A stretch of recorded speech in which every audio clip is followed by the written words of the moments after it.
नाज़रीन किराम अस्सलाम वालेकुम वरहमतुल्लाहि ताला व बरकातुहू। रज़ावल यूट्यूब चैनल में आप तमामी हज़रात का तहे दिल से खैर मकदम है। जी हाँ दोस्तों और साथियों, अमीश देवगन को फांसी, इसको लेकर के अगर देखें तो चारों तरफ से यही आवाज़ें आ रही हैं और हमारे पास जो है काफ़ी तादाद में लोग कमेंट कर रहे हैं कि अमीश देवगन को फांसी होनी चाहिए। कुछ शख्स कह रहे हैं कि अमीश देवगन का सर जो है तन से जुदा कर देना चाहिए। कुछ लोग कह रहे हैं कि अमीश देवगन में इतने पत्थर और ईंटें बरसाना चाहिए कि जब तक उसका दम ना निकल जाए तब तक उसको ना छोड़ा जाए। यानी कि हुज़ूर सरकार ख्वाजा गरीब नवाज़ रहमतुल्लाहि ताला अलैह के दीवाने, जो कि मुल्क हिंदुस्तान के अलावा गैर ममालिक में भी मौजूद है, वो सारे लोग इस खबीस इस जानवर के लिए वो तमाम ही तरह की सज़ाएं मांग रहे हैं। उन तमाम ही तरह की सज़ाओं के लिए कह रहे हैं कि हुज़ूर सरकार ख्वाजा गरीब नवाज़ रहमतुल्लाहि ताला अलैह की शान में गुस्ताखी, जैसा कि आप लोगों को मालूम है कि अमीश देवगन ने 15 जून को हुज़ूर सरकार ख्वाजा गरीब नवाज़ रहमतुल्लाहि ताला अलैह को लुटेरा ना जाने क्या क्या कहा, यानी उसकी ज़बान से वो अल्फाज निकले जो कि उसको नहीं कहने चाहिए थे। उसका इतना कहना था कि हुज़ूर सरकार ख्वाजा गरीब नवाज़ रहमतुल्लाहि ताला अलैह के चाहने वालों में गुस्सा पनपने लगा और उसको लेकर के अब लोग जो है अमीश देवगन की फांसी की मांग करने लगे हैं। दोस्तों साथियों, आखिरकार उसको फांसी होगी, क्या होगा, ये सब आप लोगों को इस वीडियो में बताने वाले हैं। जैसा कि आप लोगों को बता दें कि तमाम ही लोग जो है वो अपनी अपनी तरह से मांग कर रहे हैं कि अमीश देवगन पत्रकार को जो है अपने आप को पुलिस को सौंप देना चाहिए, या नहीं सौंपे तो आप लोगों को बता दें कि इतनी तादाद में जो है उस पर FIR दर्ज की जा रही है। और आखिरकार जब FIR उस पर इतनी तादाद में दर्ज हो रही है तो उसको कब पकड़ा जाएगा और क्या उसको फांसी की सज़ा होगी। देखिए, जब आप किसी के बारे में बुराई करते हैं, किसी भी बुजुर्गान दीन की शान में जब आप बुराई करते हैं तो उसको बर्दाश्त नहीं किया जाता। जैसा कि बता दें कि बड़े बड़े बादशाहों के गुरूर मिट्टी में मिल गए हैं। जिन औलिया इकराम के आगे जिन्होंने बादशाहों की दौलत को ठोकर मार दी, आज उन्हें लुटेरा कहा जा रहा है। औलिया हिंद ख्वाजा चिश्ती को लुटेरा कहने वालों याद रखो, अल्लाह रब्बुल इज़्ज़त सब देख रहा है। आप लोगों को बता दें कि हमेशा आप लोग निशाने पर रहते हैं। कभी जमातियों की वजह से पूरे दुनिया के मुसलमानों को बदनाम किया जाता है। आज उन्होंने हिंद के सबसे बड़े औलिया की शान में गुस्ताखी की है। इतिहास उठाकर देख लो, जिसने भी अल्लाह के वलियों पर तोहमत लगाई खाक में मिल गया। जी हाँ मेरे दोस्तों और साथियों, जिस शख्स ने भी बुजुर्गान दीन की शान में गुस्ताखियाँ की या इस तरह के कलिमात पेश किए, यकीनन अल्लाह रब्बुल इज़्ज़त ने उन लोगों से बदला लिया।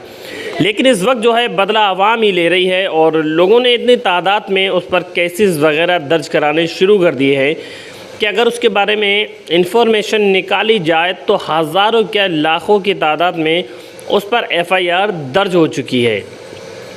बस अब आवाम ये चाहती है कि उसको जल्द से जल्द गिरफ़्तार किया जाए और उसको सज़ा दी जाए, ताकि आने वाले वक्त में वो अपनी ज़िंदगी तो गुजार ले, लेकिन उसको मालूम हो जाए कि औलिया इकराम की शान में गुस्ताखाना अल्फाज कहना, उनकी शान में गुस्ताखी करना आखिरकार कितना बड़ा गुनाह है, कितना बड़ा जुर्म है। वो खबीस ये नहीं जानता कि मैं किसकी शान में गुस्ताखी कर रहा हूँ। अरे जहाँ पर सारे मुल्क हिंदुस्तान से लोग ख्वाजा गरीब नवाज़ रहमतुल्लाहि ताला अलैह की बारगाह में हाज़िर होते हैं, दूसरी तरफ हुज़ूर सरकार ख्वाजा गरीब नवाज़ रहमतुल्लाहि ताला अलैह के उर्स में हिंदू, मुसलमान, सिख, ईसाई तमाम ही मज़हब के लोग आते हैं।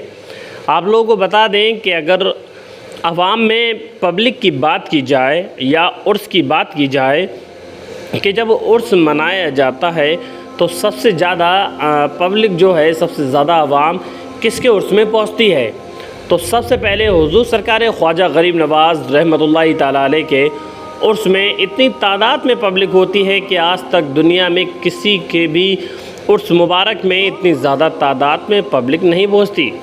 इसके बावजूद जो लोग गैर मज़हब से ताल्लुक़ रखते हैं उन लोगों को भी काफ़ी ज़्यादा फ़ायदा होता है। यानी कि जो भी सरकार ख्वाजा गरीब नवाज़ रहमतुल्लाहि ताला अलैह की बारगाह में पहुँचता है, वहाँ जा कर के रोता है, गिड़गिड़ाता है, खराज अक़ीदत पेश करता है, तो यकीनन वो कितना ही बड़ा गुनहगार क्यों ना हो, वो चाहे किसी भी मज़हब से ताल्लुक़ क्यों ना रखता हो, हिंदू हो, मुस्लिम हो, सिख हो, ईसाई हो, हुज़ूर सरकार ख्वाजा गरीब नवाज़ रहमतुल्लाहि ताला अलैह के सदक़े तुफ़ैल उसकी वो तमाम ही जो परेशानियाँ होती हैं उसको अल्लाह रब्बुल इज़्ज़त दूर कर देता है, और जो जायज़ तमन्नाएँ होती हैं मौला ताला उसको कबूल फरमाता है। लेकिन ये खबीश अमीश देवगन इस चीज़ को नहीं समझता था, इस चीज़ की बुराई कर रहा था।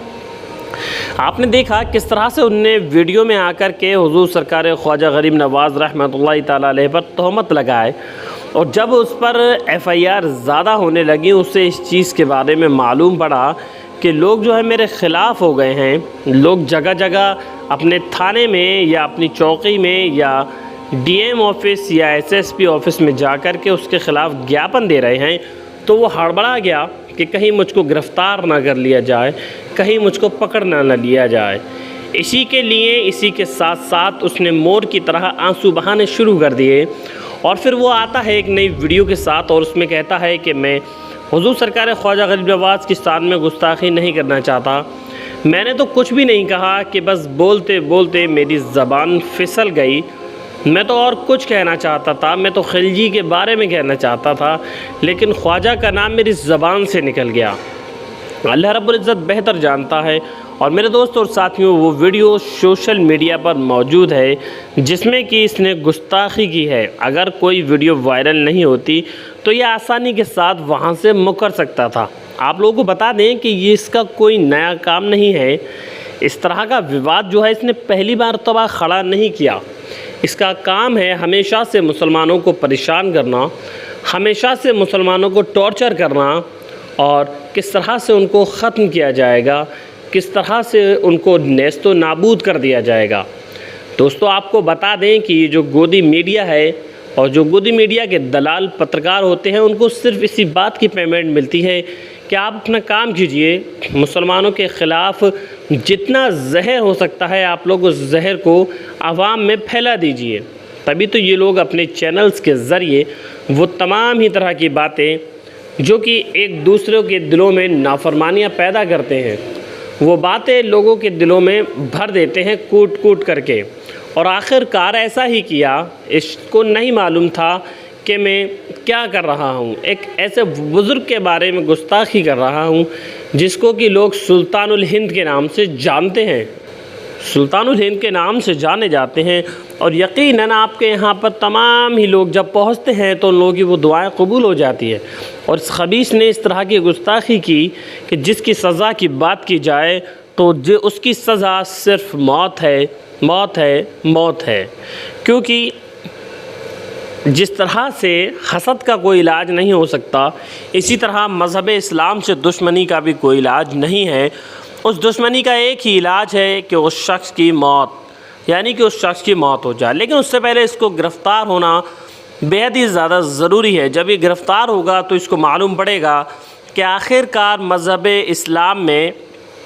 इस्लाम की क्या ताकत है और मज़हब इस्लाम से जो है उलझने का अंजाम क्या होता है। क्योंकि इन लोगों ने मज़हब इस्लाम को मजाक बना रखा है। ये जब चाहते हैं, जिधर चाहते हैं, मुंह खोल करके मज़हब इस्लाम की बुराई करना शुरू कर देते हैं, उसके ख़िलाफ़ जो है जहर उगलना शुरू कर देते हैं। ये बाहर से अच्छे दिखते हैं, नेक से रखते हैं, लेकिन जब इनका मुंह खुलता है तो ये किसी जहरीले सांप से कम नहीं होते। और इनकी ज़बान पर, इनके दिल में, इनके दिमाग में एक ही चीज़ बैठी होती है, एक ही चीज़ घर करती है कि आखिर हम मज़हब इस्लाम की बुराई किस तरह करें, मज़हब इस्लाम को किस तरह से नीचा दिखाएं और इस दुनिया के सामने लोगों को किस तरह से ज़लील व ख्वार करें। वो तमाम ही तरह के ये हथकंडे अपनाते हैं।